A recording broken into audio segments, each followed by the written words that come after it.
இப்போ இவ்வளோ கடன் கொடுக்குறாங்கன்னு சொல்றீங்களா சார்? இது வந்து கண்டிப்பா சென்ட்ரல் கவர்மெண்ட்ல இருந்து தான் கொடுக்குறாங்க. அப்போ வந்து ஒரு சைடு வந்து நீங்க பிஜேபி வந்து எங்களுக்கு எதிரானவங்களா இருக்காங்க அப்படின்னு நீங்க ஒரு சைடு சொல்லிட்டு அவங்க கிட்டே நீங்க போய் எப்படி கடன் வாங்குறீங்க? அதாவது இவங்க வந்து கடன் வாங்குவது அப்படின்னு பார்க்கும்போது வங்கியில் ரிசர்வ் வங்கிகிட்ட கடன் வாங்குறாங்க, பிற நிதி நிறுவனங்கள் வங்கிகள்கிட்ட கடன் வாங்குறாங்க. அதாவது பொது பத்திரங்கள் பாண்ட்ஸ் அப்படிங்கிறத விற்று விற்பனை செஞ்சு, அதாவது என்னன்னா தமிழ்நாடு கவர்மெண்ட் வந்து எங்களுக்கு கடன் வேணும், கடன் கொடுங்க அப்படின்னு சொல்லி பாண்ட்ஸை வந்து இஷ்யூ பண்ணுறது. அந்த பாண்டை வந்து பொதுமக்களுமே வாங்கலாம், பொதுமக்களுமே கடன் கொடுக்கலாம். தமிழ்நாடு கவர்மெண்ட்டுக்கு அந்த பாண்ட்ஸ் வாங்கி வங்கிகள் மூலமாக வாங்கி கடன் கொடுக்கலாம், வங்கிகளுமே வாங்கி கடன் கொடுப்பாங்க. இது வந்து யூஸ்வலாக இருக்கக்கூடிய ஒரு மெத்தட்னு வைங்களேன்.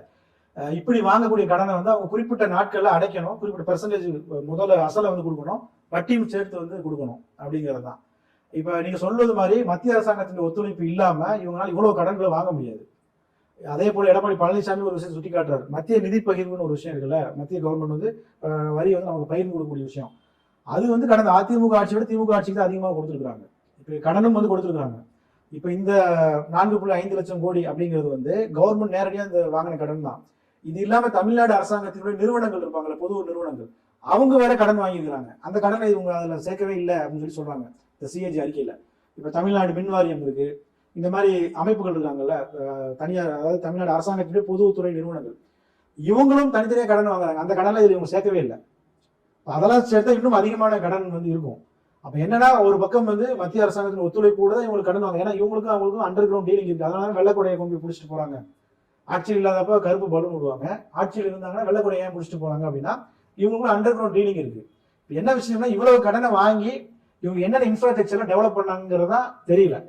அதான் வந்து முக்கியமான கேள்வியா இருக்கு. இப்போ இது வந்து இப்படியே இவங்க பண்ணிக்கிட்டே இருந்தாங்கன்னா கண்டிப்பா ஒரு நாள் வந்து தமிழ்நாடு வந்து திவால் ஆகிடுமா சார்? இல்ல, இப்ப கிட்டத்தட்ட அப்படிதான் ஆயிடுச்சு. உங்களுக்கு வரவுக்கு அதிகமான செலவு. ஒரு ஒரு ஏழை விவசாயிகளை பத்தி நம்ம கேள்விப்படும்போது என்ன செய்வாங்க, பணமே இல்லை அப்படிங்கும்போது கடைசியில் கந்து வெட்டிக்கு போய் கடன் வாங்கி ஒரு சின்னதா வந்து ஒரு நிலத்துல வந்து போடுவாங்க. மழை வந்து அதிகமாக பெஞ்ச சேதம் அடைஞ்சிச்சுன்னா கடைசியில் என்ன செய்வாங்க, ஒரு விபரீதமான முடிவு போய் எடுப்பாங்க.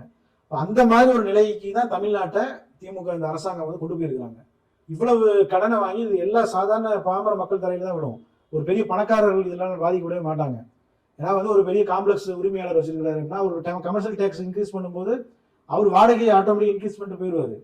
அவரு அதில் பாதிக்கப்பட போறதே இல்லை. வாடகை அவர் இன்க்ரீஸ் பண்றாரு அப்படின்னு சொன்னா அங்க குடியிருக்கக்கூடிய சாதாரண பொதுமக்கள், வாடகை குடியிருக்கக்கூடியவங்க, அவங்க வந்து பாதிக்கப்படுவாங்க. ஒரு கடைக்காரர் இருக்கிறாருன்னா அவர் பாதிக்கப்படுவார். அவர் வந்து ஒரு டீ கடைக்காரர் என்ன செய்வாரு, கடைசிக்கு டீ விலையை வந்து உயர்த்துவாரு. புரியுதுங்களா? அப்போ ஆட்டோமேட்டிக்கா எல்லாமே உயரும். இவங்க இதனால் பாதிக்கப்பட போது சாதாரண வெகுஜன மக்கள் தான். பெரிய பெரிய பணக்காரவங்க இதனால் பாதிக்கப்பட போறதில்லை. அப்போ ஒரு திவால் நிலையை நோக்கி தமிழ்நாட்டை இவங்க கொண்டு போயிருக்காங்க அப்படிங்கிறது தான் இந்த அறிக்கை மூலமாக நமக்கு தெரிய வருது.